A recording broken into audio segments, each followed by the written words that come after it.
Hello students, welcome to class 11 biology. Today we are going to learn chapter 9 from biozoology, that is locomotion and movement. So it is one of the most interesting topics in your biozoology. So biozoology chapter 9, locomotion and movement. What is locomotion and what is movement? Locomotion is moving from one place to another. How an organism can move from one place to another? We have different locomotory organs starting from Monera. So they use the flagella for the movement, right? So and in human, how we are moving from one place to another, right? So then movement. So what is the major difference between locomotion and movement? So when you smile, you are sitting in one place. When you smile, all your muscles move, right? When you talk, your muscles move, right? So that is what is the movement of the muscles. Follow? So that is a major difference between locomotion and movement. Okay, so in different organisms we have different organs function for this purpose. Types of movement. Different types of movements occur in the body of an organism. This is one of the important questions for your examination. Types of movement is a commonly asked question, 3-mark question. The different types of movements are amoeboid, ciliary, flagellar and muscular movement. You can see in the case of the amoeba, single cell or such as macrophages exhibit amoeboid movement. They engulf the pathogen by moving themselves into the pseudopodia. They form the pseudopodia and engulf the pathogen, right? So that is called a streaming movement of cytoplasm. Ciliary movement. This type of movement occurs in the respiratory passage and genital tract, which are lined by the ciliated epithelial cells. Flagellar movement. This type of movement occurs in the cell which is having the flagella, whip-like motile organelle. Okay, and the sperm cells also show the presence of the flagella and flagellar movement. Muscular movement with the help of the hands, legs, jaws, tongue causes the contraction and relaxation process that makes the muscular movement. So types of muscle. So muscles are these specialized tissues. Okay, it is formed by the mesoderm. Do you remember? So when the embryo is getting formed, it is layers of cell that is getting formed. Okay, do you remember in the second lesson we have learned about endoderm, ectoderm, mesoderm. In this embryo, which is the mesoderm, that will develop into the muscle. That is the fate of that embryo. Okay, they are made of cells like myocytes. Okay, so muscle cells are called as the myocytes. They constitute about 40 to 50% of our body weight. These cells are bound together by the connective tissues to form the muscular tissue. Muscles are classified as skeletal muscle, visceral muscle and cardiac muscle. The muscle which is getting attached with the skeleton, which is along with the bone, is called as the skeletal muscle. Okay, and the inner organs like liver, heart, digestive system, kidney, all those things comes under visceral muscle. Okay, and then the heart is a specialized tissue that is called as the cardiac muscle. Okay, so viscera includes all the system inside the body, and then this cardiac muscle is seen only in the case of the heart. Okay, so skeletal muscle or the voluntary muscle, it is attached to the bone, okay, by a bundle of collagen fiber that is known as the tendon. Okay, you should know the meaning for tendon. It is a connection between muscle and the bone. Tendon means connection between muscle and the bone. Each muscle is made up of bundles of muscle fibers called fascicle. Each muscle fiber contains hundreds and thousands of rod-like structure called myofibril that run parallel in length. The connective tissue covering the whole muscle is called as epimysium. The covering around each fascicle is the perimysium. And the muscle fiber is surrounded by endomysium. They control the voluntary actions such as walking, running and swimming, etc. Do you follow? So myofibril, they are parallel to each other, they are covered, the whole muscle is covered by the layers that is called as epimysium, perimysium and endomysium. These are the layers of the covers of the muscle fibers. Then you have the structure of skeletal muscle. Okay, so the skeletal muscle name indicates that the muscle is present along with the bone. Each muscle fiber is thin and elongated and they taper at both the ends. If you have the tapering end, that is thinning end towards both the side, it will form spindle shaped structure. Okay, so that is what is said here. They have the tapering ends. Muscle fiber has multiple oval nuclei beneath its plasma membrane. This plasma membrane is common for all the cell. Plasma membrane is a term common for all the cell. If the plasma membrane is seen in the muscle cell, it is called as the sarcolemma. What is sarcolemma? The membrane that is covering the muscle cell is called as the sarcolemma. Likewise, for all the cells, we have the presence of cytoplasm. The cytoplasm inside the muscle is called as the sarcoplasm. It contains glycosomes, myoglobin, sarcoplasmic reticulum, etc.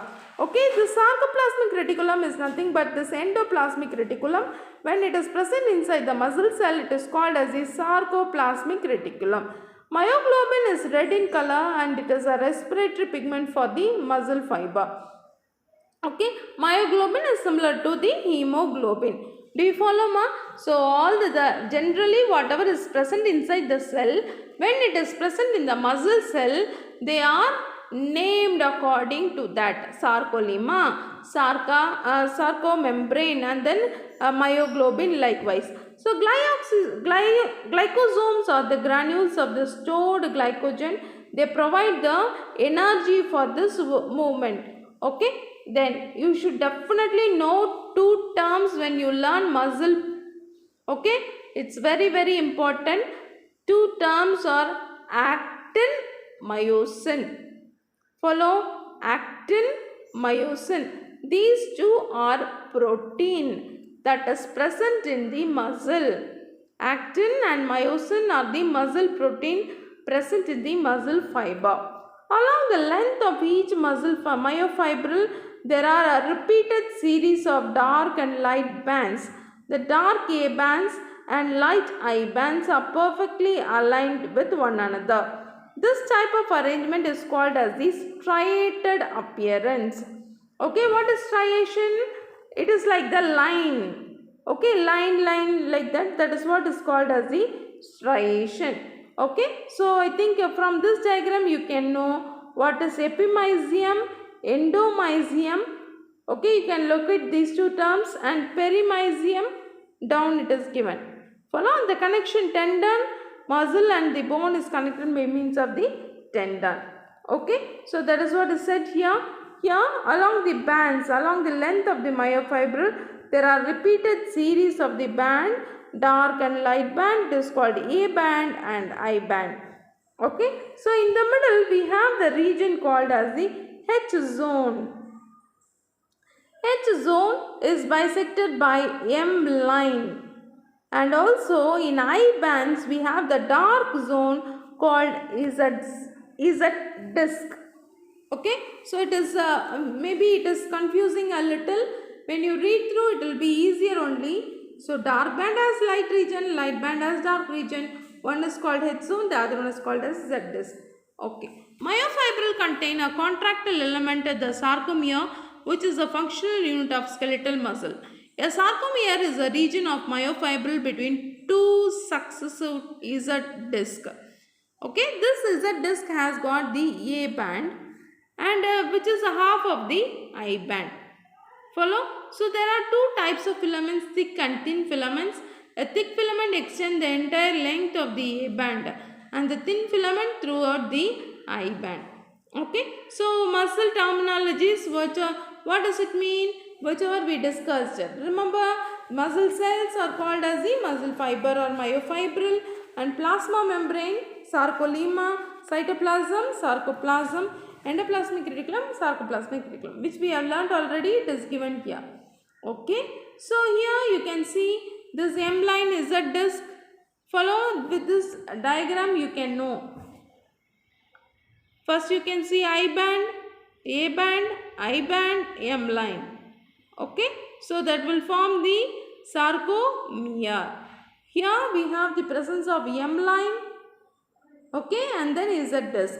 You should read is a disc, I band, A band, M line, I band, M line, and is a disc. Structure of contractile protein. So contraction of the muscle depends on the presence of contractile protein such as actin and myosin. The thick filament are composed of protein myosin which is bundled together.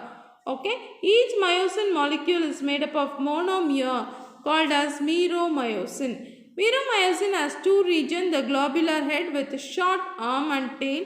The short arm constitute heavy meromyosin, and then the tail portion forms light meromyosin. The head bears the actin binding site and ATP binding site. It also contains ATPase enzyme that split ATP to generate energy for the contraction of muscle. Okay, so that is what you should know from there. And then the actin filament, G actin and filamentous form or F actin. Each thin filament is made up of 2 F actin.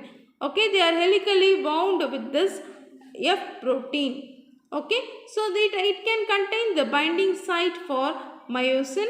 The thin filament contains several regulatory protein called as tropomyosin and troponin, which helps in regulating the contraction of muscle along with the actin and myosin. So here comes the important thing, that is actin and myosin. Already we saw it is a protein which helps in the contraction process, and 2 more protein added now, that is regulatory protein which regulate the movement, that is tropomyosin and troponin. Okay, so you can have a look at this myosin head and how this myosin fiber look. Okay, so heavy meromyosin, light meromyosin, then flexible joint, and then the head. Together only makes the myosin molecule. You can see here myosin how it looks from this diagram. Okay, then the presence of this regulatory protein and actin protein is shown in this figure.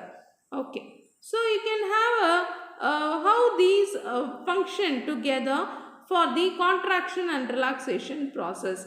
Okay, so mechanism of muscle contraction. So first they have seen the muscle is getting contracted, and they have proposed a theory. Scientists have proposed a theory how this could happen. Mechanism of muscle contraction by sliding filament theory. So Andrew F.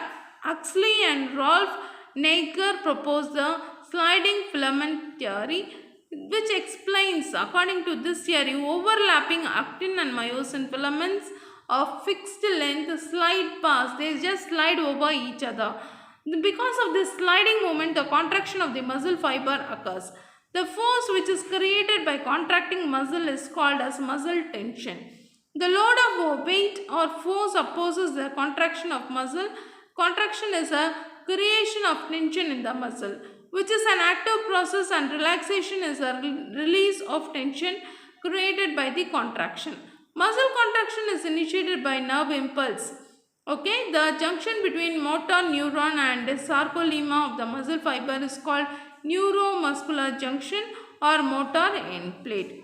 Okay, so nerve impulse reaches the neuromuscular junction with the help of the chemical substance called as the acetylcholine, which it initiates the opening of multiple gated channel.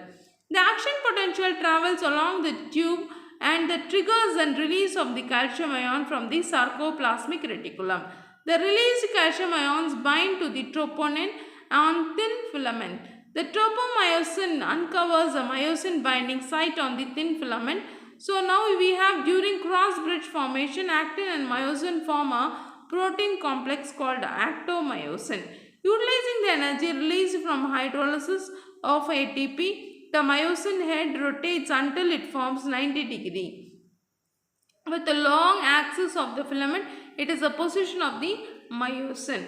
So that it binds an actin and it activates the contraction and relaxation process. The power stroke or cross bridge tilting, it happens with the help of the myosin head joint. Okay, it is tilt lightly from 90 to 45-degree angle. Okay, when myosin head swells and pulls the attached actin filament towards the center, the A band, the myosin returns back to its relaxed state and releases ADP and phosphate ion. A new ATP molecule then binds to the head of the myosin and cross bridges. Okay, it is broken. At the end of each power stroke, each myosin head detaches from actin, then swells back the bind to new actin molecule. Okay, so I will attach one video for you to understand the movement of the muscle, actin and myosin muscle. So I will just attach the video so that it will be clear whatever is given in this paragraph. It is like the oar in a boat. Okay, that is how this movement occurs. Okay, so the power stroke repeats many times until the muscle fibers contract, the muscle head bind, push and releases actin molecules over and over so that the thin filament move towards the center of the sarcomere. The repeated formation of cross bridges cycles cause the sliding of filaments only, but there is no change in the length of either the thick or thin filaments. The Z disc attached to the actin filaments are also pulled inwards from both the sides. Okay, this process continues as long as the muscle receives the stimuli. Okay, so for this action, it requires the calcium ion and also the nerve impulse. Okay, you should understand now, calcium ion is essential for the process of contraction of muscle fiber. Calcium ion plays a major role in the muscle contraction. So now we have the myosin head fails to bind with the active site of the actin. These changes cause the return of the Z disc back to the original position. Okay, so how it is a relaxation process now. Okay, so you can read only this for this muscle contraction. Whichever I have told you, all these things are given here. You need not be worrying about the paragraph which is given. If you want to learn in detail, you can learn that. Otherwise, schematic representation is enough to learn from your examination point of view. For writing your examination, this schematic representation is enough. Okay, learn by heart. This is your homework to write in your classwork. Follow? So now we have the types of skeletal muscle contraction. So it is isotonic and isometric contraction. Now we have the isotonic contraction. Iso same, tone means weight. Isotonic contraction, the length of the muscle changes but the tension remains constant. Okay, so lifting of dumbbells, weight lifting, all this. Isometric contraction, here the length of the muscle does not change but the tension is changed, so that it is pushing against the wall, holding the heavy bag like that. These are all the isometric contraction. Types of muscle fiber. Under these types of muscle fiber, we have red muscle fiber, oxidative muscle fiber. See, so ATP is required for the contraction. ATP, wherever the energy is required, ATP is utilized. Okay, so these fibers containing myosin with high ATPase activity are classified as the fast fibers.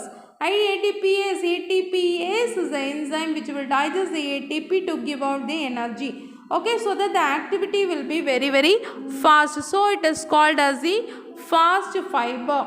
Okay, so then fibers that contain numerous mitochondria are called as the oxidative fibers. Oxidative fibers are also called as the red muscle fibers. Then we have the high concentration of glycolytic enzyme and the storage of glycogen are called as glycolytic fibers. They lack myoglobin, which gives white color for the muscle. Okay, then we have the slow oxidative fibers which have low rates of myosin ATP hydrolysis. That is, less of energy is being produced, so the activity will be slow. And then fast oxidative fibrin, here we have high myosin ATPase activity, so large amount of energy is released for the fast action, that is rapid action. Fast glycolytic fiber have the myosin ATPase activity but cannot do much about this oxidation fiber. activity. Okay, so because their source of ATP is glycolysis, these fibers will have the rapid and intense action. Okay, so next we have about the properties of skeletal muscle. So as you know, the skeletal muscle, what does it mean? Muscle along with the skeleton. Excitability, which is able to respond to the chemical and electrical signal. Contractility, ability to shorten the muscle fiber. Conductivity, which can act from one region of the muscle fiber spread to all parts of the muscle. That is what is called as the conductivity. Distensibility, the ability to return to its original position. Skeletal system and its function. The skeletal system is constituted by the framework of the bones and cartilages. So skeletal system is not only the bone along with the cartilages, it is constituted, and it is formed by the mesodermal cells. In the case of the embryo, okay, mesoderm only gives rise to the muscle and also the skeleton also. Okay, so the muscles attached to the bones by means of the tendon. You know that the muscle is getting attached to the bones by means of tendon. Okay, so we have classified the muscles into hydrostatic skeleton, exoskeleton and endoskeleton, which is found soft body in invertebrates, and it is a fluid filled cavity encircled by the muscle. Exoskeleton, which is found outside the body, example cockroach. Endoskeleton is found inside the body of the vertebrate, that is human being. This paragraph is most important. Human being skeletal system consists of about 206 bones. It is grouped into two principal divisions, axial skeleton and appendicular skeleton. Axial skeleton consists of 80 bones, 80 bones, and appendicular skeleton consists of 126 bones. This is important for 1 mark question. And skeletal system function. It supports and it gives a shape to the body. It helps in locomotion and it protects and it acts as a reservoir. Reservoir means it helps in storing the calcium and phosphate, and it gives strength and hematopoietic tissue, that is which will produce a blood cell. So inside the bone we have the bone marrow, which will produce the red blood cell and white blood cell. Okay, then we have the classification of the bones or the skeletal system into axial skeleton and appendicular skeleton.